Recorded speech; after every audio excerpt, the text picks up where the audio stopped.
I want to welcome everyone to our in-depth exploration today. Thank you. Yeah, it's great to be here. I'm really excited for this one, honestly. We have an incredibly fascinating analysis lined up, and our mission today is to completely unpack some really paradigm-shifting ideas about consciousness and reality. Oh, absolutely. Yeah. The concepts we're getting into today are, frankly, mind-bending. Yeah, there really are. Yeah. So I want you, the listener, to just jump right in with us. I want you to picture a scenario in your mind right now and make it as vivid and visceral as you possibly can. Really feel it. Right. Imagine pouring your absolute life force into a grand pursuit.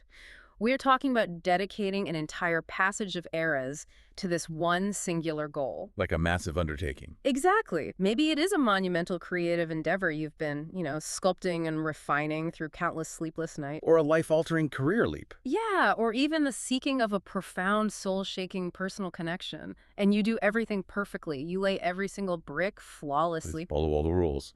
All the unwritten rules of the game. And you finally reach the very precipice of success. You are expecting this coveted emblem of recognition. A tangible monument to your effort. Right. Bestowed by a vast constellation of your peers. And then... And then the floor drops out. Yes.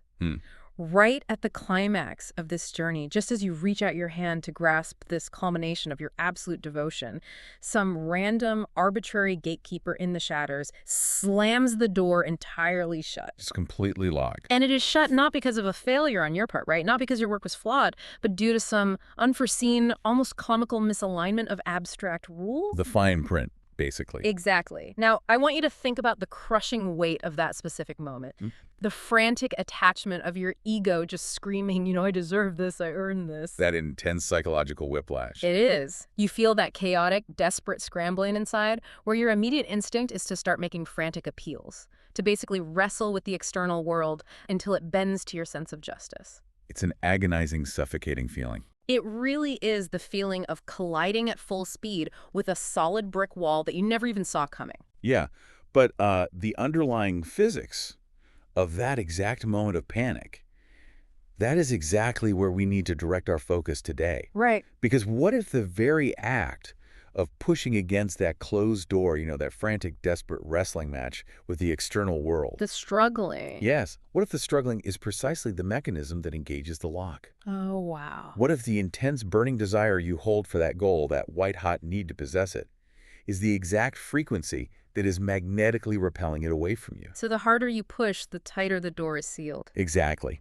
We are going to completely invert the paradigm of how we interact with obstacles today. We need to explore the reality that the physical world you're interacting with is, well, it's not a solid, immovable structure. Even though it feels like one. Even though it feels incredibly solid. It's not something you conquer through physical force and sheer willpower. It is, in its purest essence, a highly responsive holographic reflection of your own inner assumptions. Okay, wait. This is a massive pivot from how we are taught to operate. It really is. Because you're stepping into some radically paradigm-shifting territory here. You're telling me that the physical world, the tangible hard surfaces of our lives, the rejection letters, the empty bank accounts, it's just a reflection. That's the premise, yes. Because, frankly, a locked door feels incredibly solid when you run into it. Of course it does. And a rejection stings with very real physiological consequences. So let's lay out exactly what we are exploring today for the listener. Yeah, let's frame it. We are going to examine the cognitive mechanics of assumption and the illusion of our physical reality. We are looking at psychological frameworks to figure out if you can actually change reality just by, changing your mind. Completely rewriting the internal script. Right. We're going to unravel how surrendering that desperate need for a desire and stepping fully into a radically new concept of self can cause those stubborn, locked doors to simply swing wide open. Without applying a single ounce of physical force. No frantic arguments, no begging the gatekeepers, just a profound internal metamorphosis. So to understand the mechanics of this, we really have to look at the very architecture of our existence. Okay, let's get into it. The foundational premise we must accept, or at least entertain as a working hypothesis for the sake of this exploration, is that our reality operates much like a highly responsive simulation. A simulation. Or a hologram, yeah. Every material object, every interaction, every closed door, and every person you encounter is not an independent external entity operating on its own autonomous logic. So they aren't separate from me.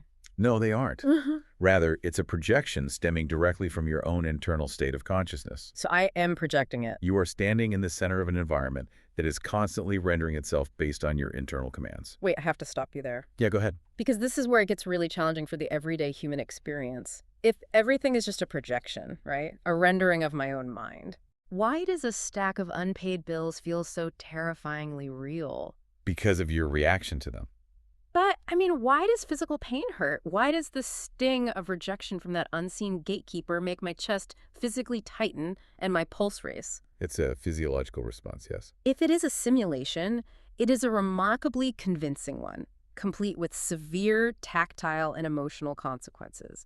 It doesn't feel like a projection, It feels like an absolute unyielding truth. I know, and it feels entirely convincing because you are the one actively animating it. Animating it. Yes, the physical world feels dense, solid, and immovable, precisely because we constantly feed it the ultimate currency of the system, Which is what? our attention and our emotional reaction. Oh. Think of it like a highly advanced rendering engine that only uses processing power on the elements you are actively looking at and interacting with. Okay, so like a video game environment. It only draws the trees when you turn around to look at the trees. Exactly.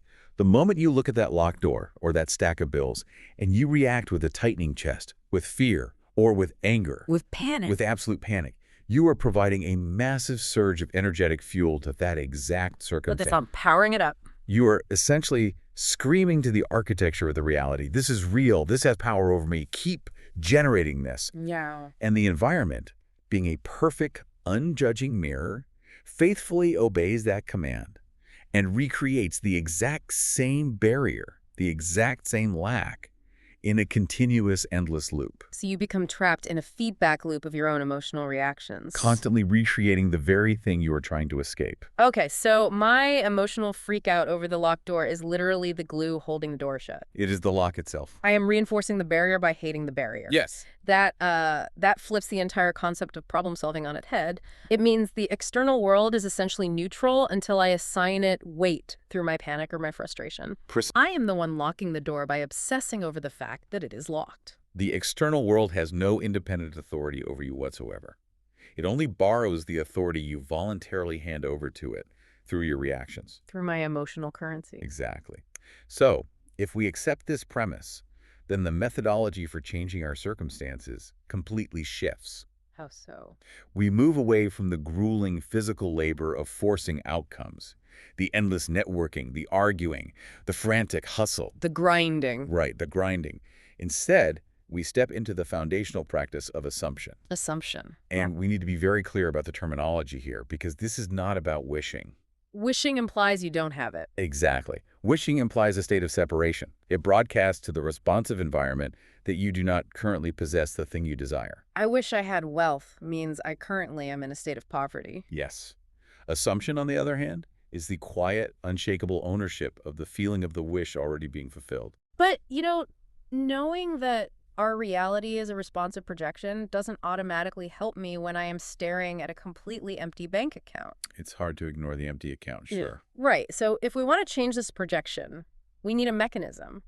How do we actually override the system? Let's break down the actual mechanics of this practice of assumption. Okay, let's do that. Because I know the immediate trap here is visualizing the agonizing steps of how to get to the goal. Which you should never do.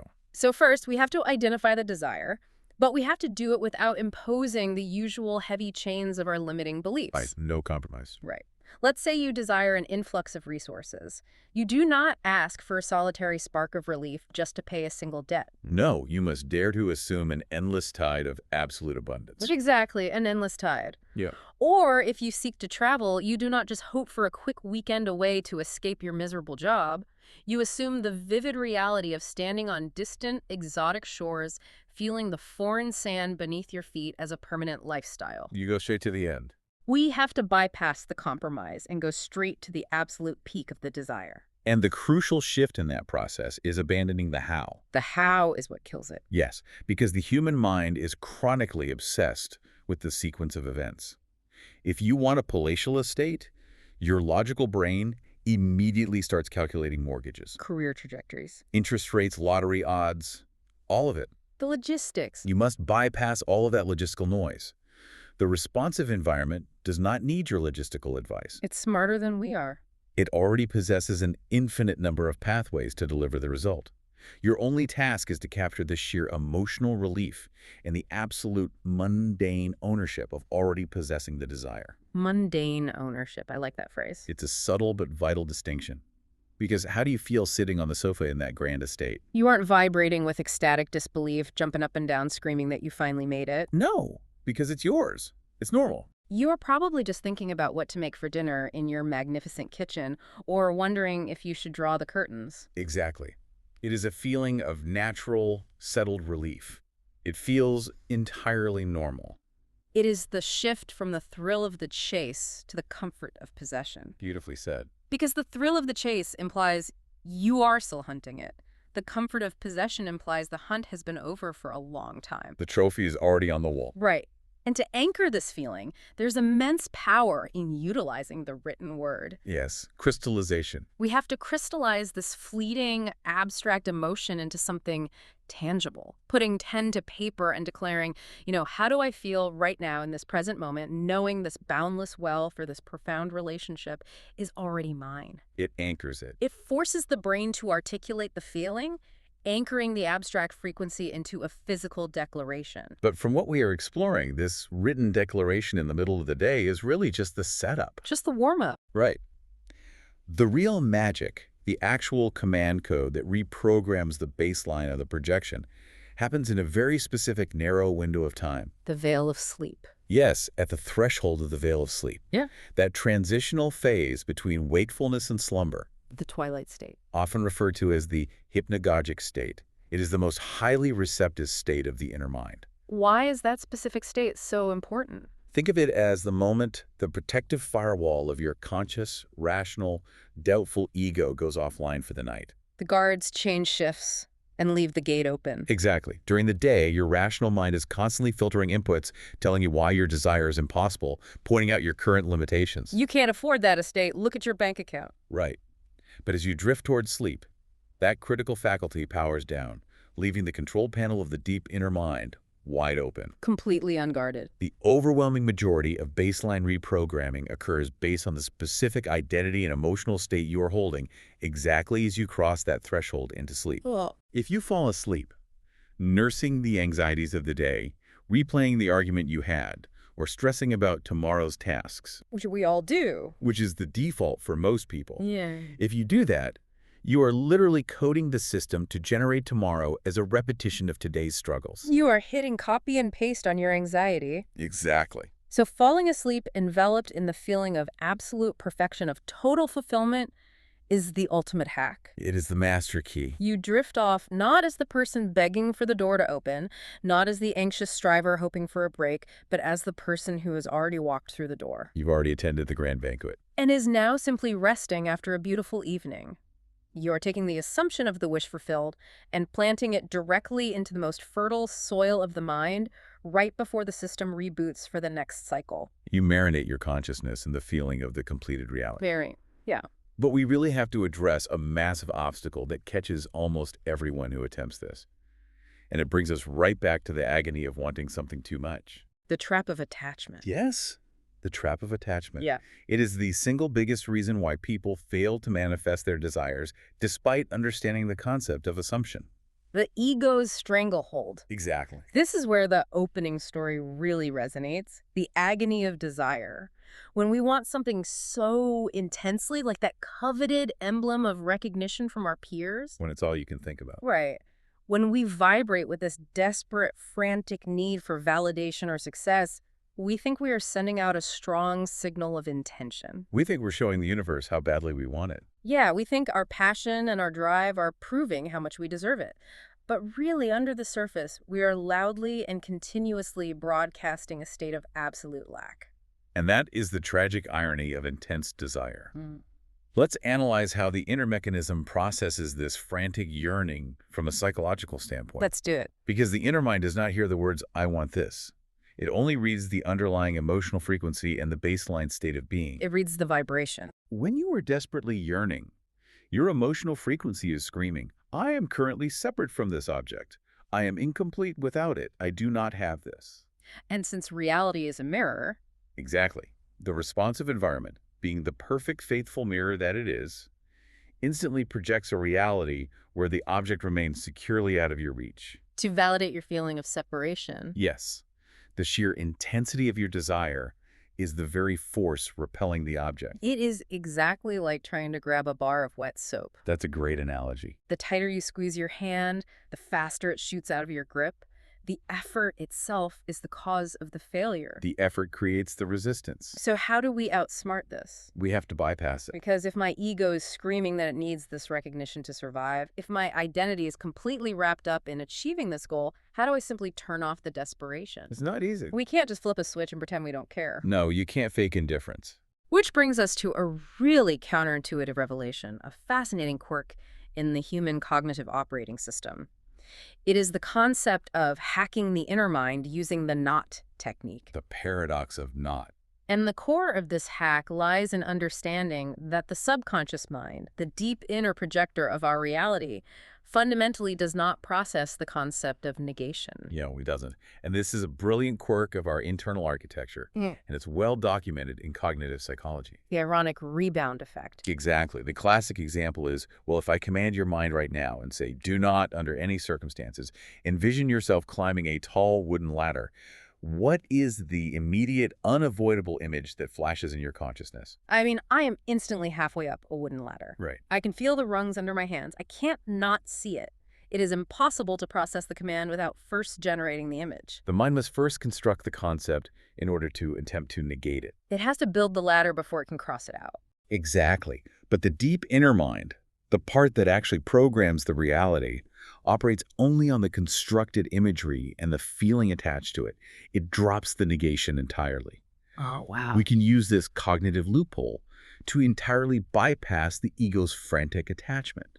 How does that sound in practice? If you declare with absolute conviction, I do not want this desire because I already possess it, something profound happens internally. Let me make sure I'm grasping the full magnitude of this because it sounds almost too simple, yet psychologically complex. It is profound. By starting the declaration with, I do not want it, the frantic ego, which is terrified of failure and exhausted from the chase, is instantly pacified. It relaxes. The ego hears, I do not want it, and it says, oh, okay, thank goodness we're giving up. The pressure is off. I don't have to stress about this anymore. The fight is over. The desperation and the anxiety evaporate into total indifference. But because you appended the phrase, because I already possess it, the inner mind still registers the vivid imagery of the desire and the quiet satisfaction of ownership. You have completely dismantled the ego's trap. You sneaked right past the guards. Yes. The ego is satisfied because you have seemingly abandoned the stressful pursuit, so it stops broadcasting the frantic frequency of lack and separation. Resistance drops to zero. Zero. Meanwhile, the deeper processing center is quietly fed the assumption of possession without any of the associated anxiety. You have short-circuited the system. That is incredible. You transition smoothly from a state of agonizing lack to a state of cool, detached indifference. And in the realm of this responsive reality, indifference is the ultimate state of magnetism. Indifference is magnetism. Can you no longer need a thing to complete you when you are entirely whole without it? That is the exact moment it rushes toward you. But, you know, applying this takes more than just a fleeting thought. You can't just casually mumble it to yourself once while waiting in traffic and expect the entire architecture of your life to shift. No, consistency is key. There is a rhythmic application to this detachment. It moves away from frantic, unstructured obsession and into a very deliberate cadence aligned with the natural cycles of the day. The rhythm of the cycle. You take this declaration, I do not want this because it is already mine, and you write it down or internally declare it in a rhythmic pattern that grows in intensity as the sun travels its arc. The rhythm is crucial because it gently but persistently overwrites the ego's default programming. Which is always trying to pull you back. Constantly trying to pull you back into a state of lack. So you initiate this at the dawn of the cycle, planting a few focused intentions as the world wakes. A quiet establishment. Yes, the quiet establishment of the new baseline before the noise of the day begins. Then at the sun's zenith, in the midst of the day's chaos, when the external world is screaming for your attention. And trying to trigger your old anxieties. Exactly. At that moment, you expand the repetition. You deliberately pause the momentum of the external world to reassert your internal dominance over the simulation. You are basically taking a deliberate time out from the illusion to remind yourself who is actually projecting it. Exactly that. And then comes the crescendo. The waning of the cycle. As the cycle wanes, in the quiet hours just before sleep, the repetition reaches its peak intensity. You flood the mind with this detached declaration right before stepping through that highly receptive veil of slumber we talked about earlier. And it is vital to understand why this rhythmic repetition is so effective, right? Yes. It is not about begging the universe multiple times to ensure it heard your request. No, it's not pleading. It is about systematically starving the old, desperate state of consciousness of its attention, while rhythmically feeding the new, detached state. You are building a new neural pathway, a new baseline of assumption. So by the time you reach the veil of sleep, the ego is exhausted and silent.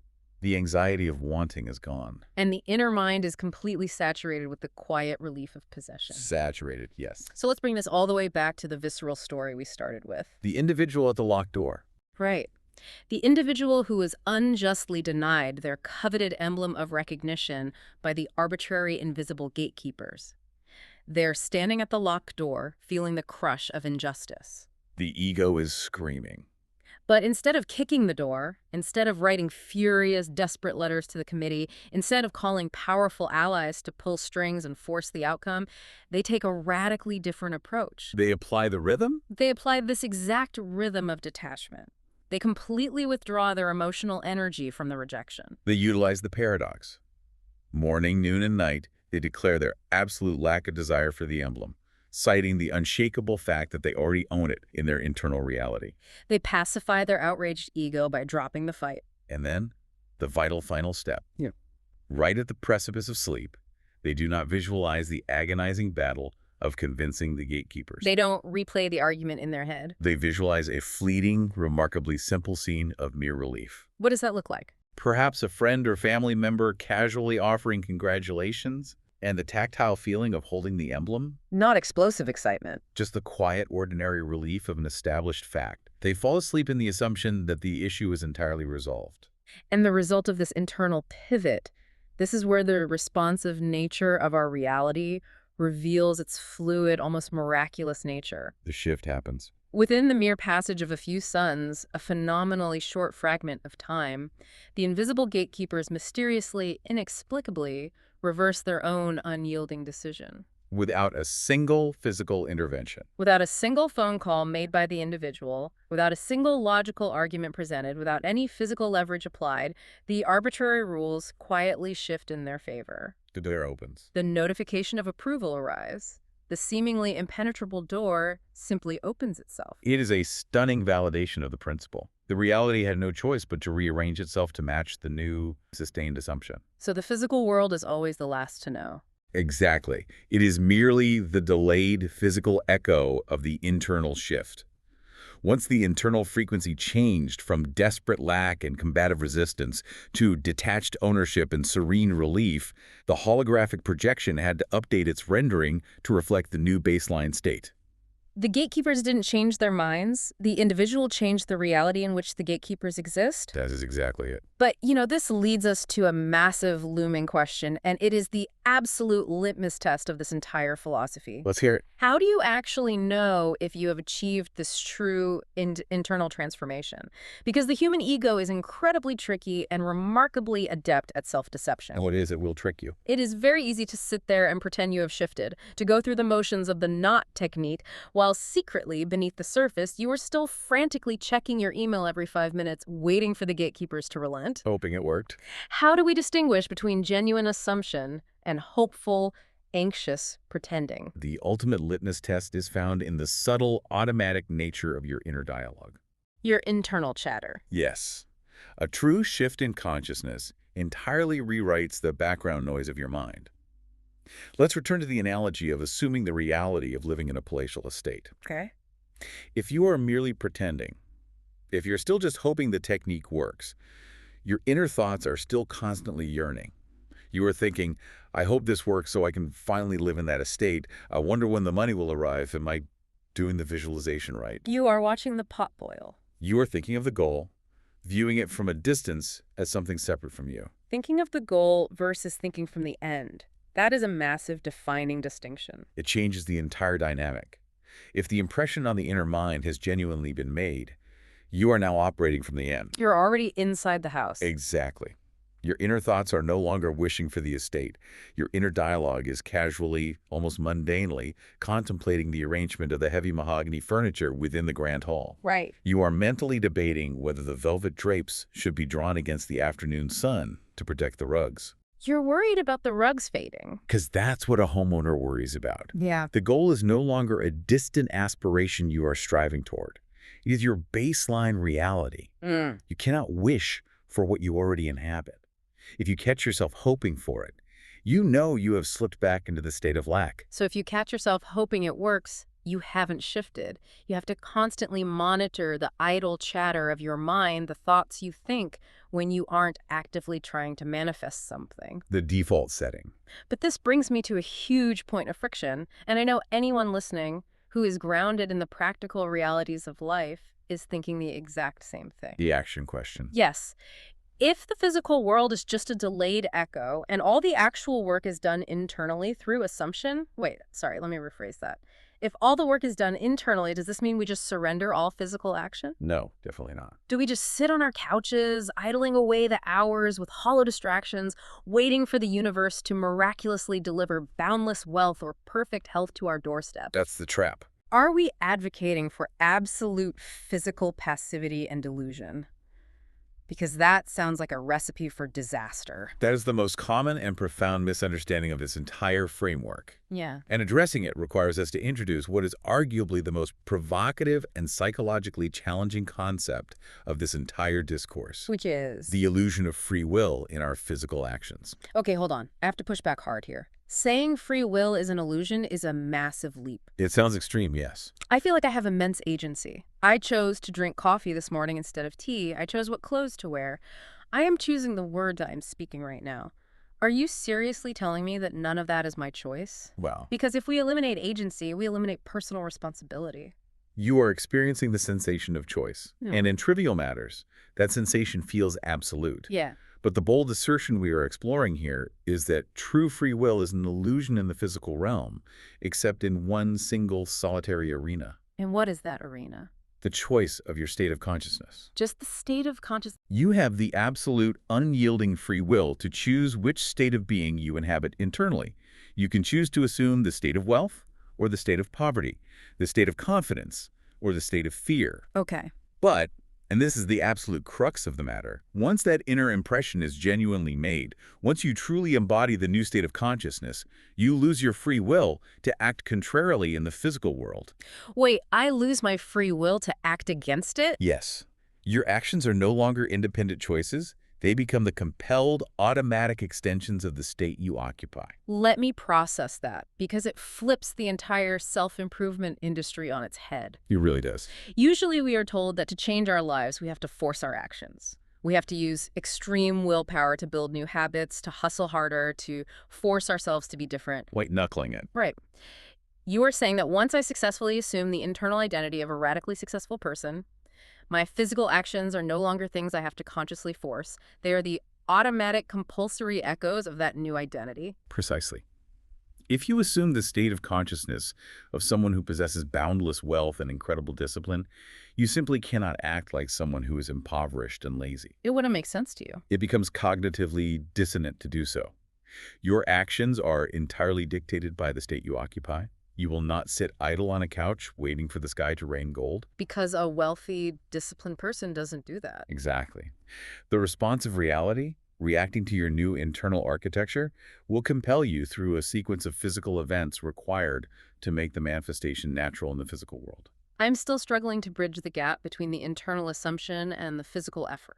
Let's use an example. Let's use a very grounded physical example. Let's say a person uses this practice to assume the identity of someone possessing a magnificent, highly sculpted physical vessel, a peak athlete. A good example. They are currently out of shape, but they do the internal work. They use the knot technique to drop the desperation. They capture the feeling of physical power. They fall asleep in the assumption of being a world-class athlete. Right. The next morning, they don't just lay in bed eating pastries and suddenly undergo a magical physical transformation, right? The muscle doesn't just appear out of thin air. No, the physical transformation does not bypass the laws of physical biology. But the action they take to achieve that biology completely changes its nature. How so? The action is no longer forced, miserable hustle. It is an automatic compulsion. If they have truly assumed the identity of a peak athlete, they will find themselves effortlessly waking up earlier. They just pop out of bed. Their appetite will naturally, inexplicably shift away from heavy lethargic foods toward nourishment that builds strength. They will find themselves engaging in intense physical exertion, not out of a desperate willpower-draining discipline, but because it feels completely unnatural and uncomfortable not to. So the workout isn't a chore anymore, it's just what they do. The physical effort is still expended, but the psychological friction is gone. So the action is a symptom of the assumption, not the cause of the result. Exactly. A simple. We have the causal relationship completely backward in our culture. We think we have to force the physical action to eventually, hopefully, change our identity. We hustle to become successful. But really, we assume the identity of success first, and the physical action of hustling becomes inevitable. It becomes a compulsory byproduct of who we now are. That is a brilliant distinction. It removes the exhaustion from the process. The physical actions you are compelled to take and the external events you are forced to navigate form what we call the bridge of incidents. The bridge of incidents. This is the sequence of events that the responsive environment constructs to walk you naturally from your current physical reality to the assumed physical reality. Okay, that makes sense. And I must emphasize a critical warning here. This sequence of events forced upon you by the simulation might initially appear completely disastrous and deeply uncomfortable. Give me an example of how that plays out. How does a manifestation look like a disaster? Well, let's say you are in a comfortable but stagnant entry-level position, and you successfully assume the internal state of being a massive, disruptive industry leader. Okay. You fall asleep in the assumption of immense corporate responsibility and wealth. Huh. The very next day, you might go into work and be unceremoniously fired. Fired. And the immediate human reaction to being fired when you're trying to manifest success is absolute panic. Of course it is. You think, the technique failed, I am ruined, I assumed wealth, and now I have zero income. The ego goes into overdrive. Exactly. The human ego interprets the sudden demolition of the current reality as a crisis. It reacts with terror and attempts to cling desperately to the rubble of the old life. But you're saying it's not a crisis. If you maintain the assumption, if you understand the mechanics of the responsive environment, you recognize the destruction as the very bridge of incidents you requested. Oh, because you can't be an industry leader if you're stuck in the entry-level cubicle. You cannot become the industry leader while clinging to the safety of the entry-level position. The old structure has to be completely demolished to make room for the new architecture. Wow. The firing, the chaotic events, the sudden physical compulsions, these are simply the necessary movements of the new version of yourself coming online. You are no longer consciously driving the vehicle. The state of consciousness is driving you toward the inevitable conclusion. That is a staggering way to view the unfolding of our lives. It completely removes the pressure of figuring out the how. It liberates you from the logistics. If a sudden catastrophic change occurs, instead of falling into despair, you view it as the bridge of incidents building itself under your feet. You trust the bridge. But it also highlights how incredibly vigilant we must be about what state of consciousness we are consenting to on a daily basis. Constant vigilance. Which brings us to the present moment, the actual chaotic environment we are living in. Because maintaining this pure state of assumption, holding on to this inner frequency of wealth or health or peace, feels monumentally difficult in our modern world. It is the ultimate challenge. It feels like the external environment is actively, aggressively engineered to put us back to sleep, to pull us out of assumption and back into reaction. It is entirely engineered for that precise purpose. We are living in an era where the distraction of the external world is more potent and pervasive than at any other time in human history. It's overwhelming. To navigate this responsive reality effectively, we must recognize the cognitive sedatives that are constantly being administered to our consciousness. Cognitive sedatives. I look around and I see endless rushing streams of hollow entertainment. Digital spectacles designed purely for instant gratification. It's everywhere. We carry devices in our pockets that deliver microdoses of anxiety, outrage, and distraction every few seconds. It is a relentless assault on our attention span. It fractures the mind. It feels like leaving 50 massive, complex browser tabs open in your brain all at once. The battery is constantly draining, the cooling fans are screaming, and there is absolutely no processing power left to actually run the program you want to run. You are just frozen in a state of overload. And attention is the absolute currency of your reality. Where you place your attention dictates what you bring to life and what you sustain in your projection. So by paying attention to the noise, These endless streams of hollow entertainment, the constant outrage cycles, they're not just harmless leisure.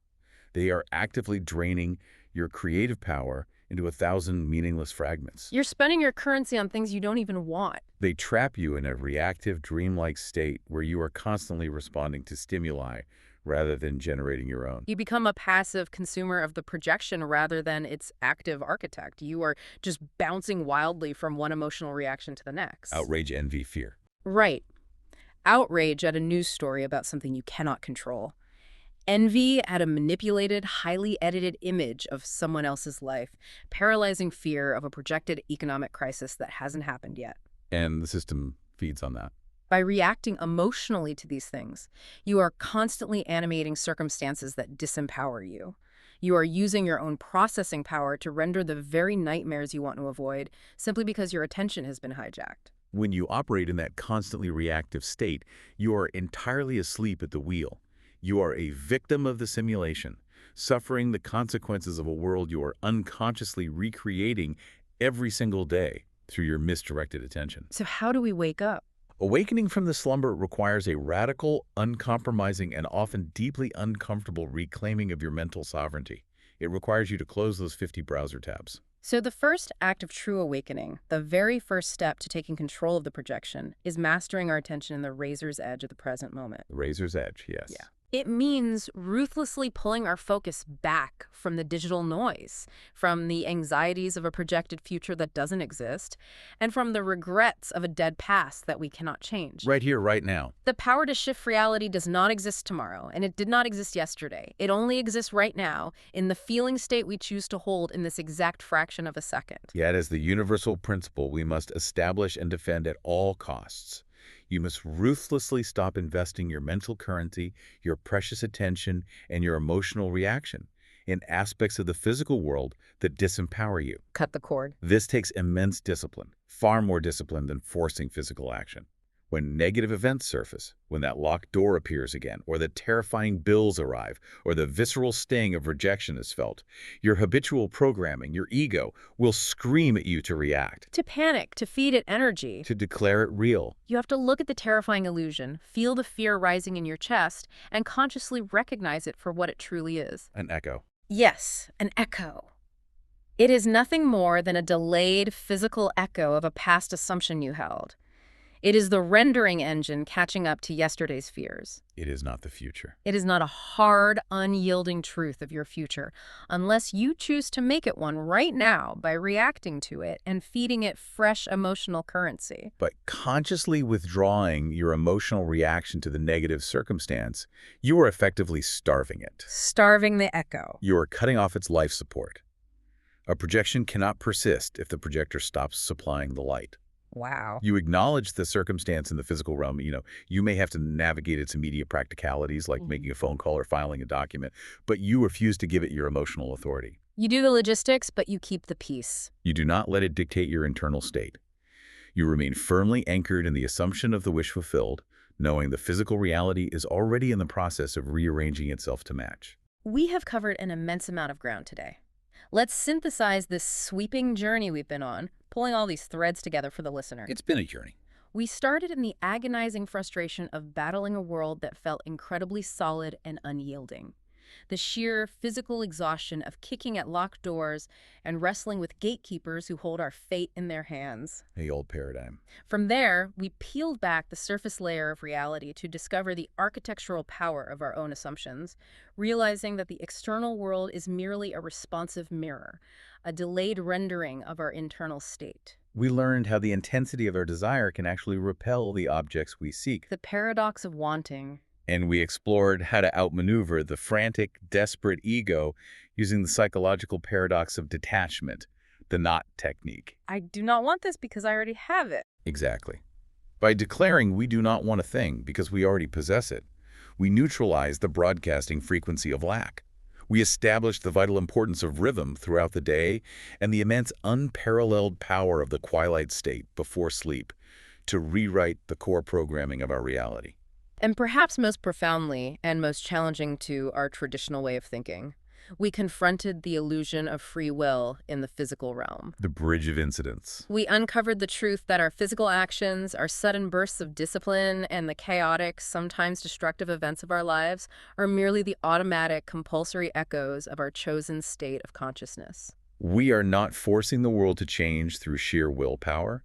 We are simply allowing our assumed identity to walk us across the bridge to our new reality. It's a surrender, really. Everything you seek right now, every single material object you desire, every grand achievement you aspire to, every profound soul-shaking connection you long for, it does not exist out there in the ether, waiting to be hunted down and conquered. The pursuit itself is the illusion. All of it already exists in its entirety within the boundless, infinite landscape of your own mind. It is simply waiting to be inhabited by your attention and claimed by your assumption. It is waiting for you to occupy it, to put on the garment of that identity and wear it as your own. So what does this all mean for you, the listener, right now, in this exact moment as you step away from this conversation and back into the flow of your day? We want to leave you with a thought. We want to leave you with a final, lingering thought to mull over. If the reality you are experiencing right now, with all of its specific limitations, its anxieties, its unpaid bills, and its locked doors, is simply the one you have unconsciously consented to believe is true, Pause and consider. I want you to pause and consider the vast, silent multitude of alternative lives you are actively ignoring right now. You are not a solitary, fixed character locked onto a single, inescapable path dictated by your past. That is the grandest illusion the simulation presents. You are an infinite library of possibilities. An infinite library. Every version of yourself, the triumphant industry leader, the boundless and brilliant creator, the profoundly loved and secure partner, the individual of absolute peak physical vitality, they exist on those shelves right now, Fully realize. waiting for you to pull the book down and step entirely into the narrative. The question you must ask yourself is no longer the exhausting, desperate plea of, how do I get what I want, or how do I force this door open? That question belongs to the dreamer who is still asleep in the projection, fighting the mirror. The only question that truly matters now, the only choice you actually have to make is, which version of myself am I brave enough to awaken tomorrow?